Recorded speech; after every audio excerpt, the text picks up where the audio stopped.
Caners worldwide. Today we're talking about multiple attacks. This is actually by request, so keep them coming. We like that because we want to make sure that you have the information that you're requesting. You've heard me say before, life happens at 10 and 2. And if you couldn't prevent it, obviously I don't want to be there for a multiple attack, for a weapon attack. I don't want to be there for any of this. But life happens here.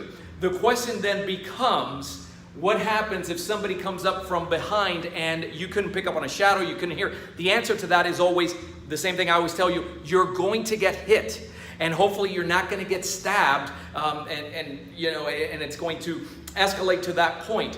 But life happens here. And there's a psychology and a strategy behind this. The analogy that I use is think of problems. You have several problems. Which one are you going to handle first? The one that is coming to you first, the one that warrants the greatest attention. And out of that one, the strategy and the psychology behind it is to make an example out of them. Okay, and so this is what I'm talking about. My footwork still remains. I'm still moving in this 10 and 1, 10 and 2, 11 and 1. They're coming in here. Come and they're saying, whoever gets there first, I'm seeking bone, right? It's an impact tool. So as he comes in, I still like to leave him there. And if you notice, I'm coming away from their view. So this is designed to take out a shin. I love taking out shins. Why?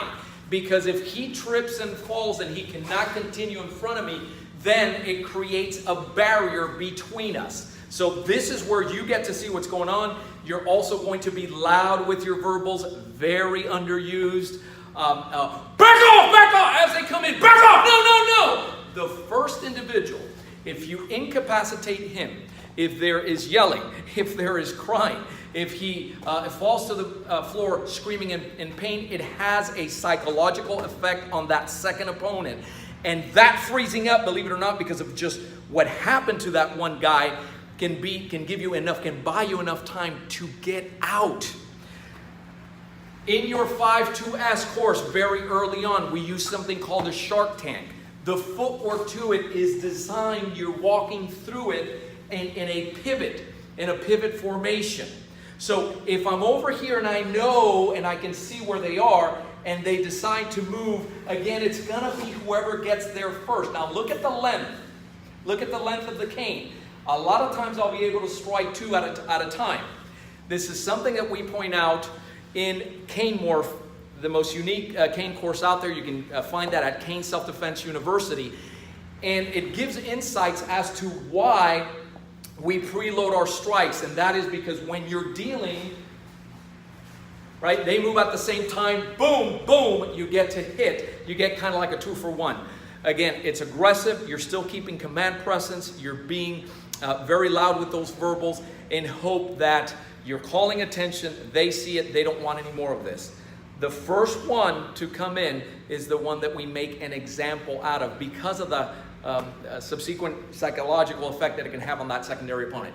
Guys, that's about as much as I can do here. You can learn more about that at AmericanCaneSelfDefense.com. All the training happens at CaneSelfDefenseUniversity.com. And those of you that are new, welcome aboard. Hit that subscribe button so you don't miss out on anything. And my staff and I are always here to serve you. We're at 800-289-8188. Keep caning and always stay safe.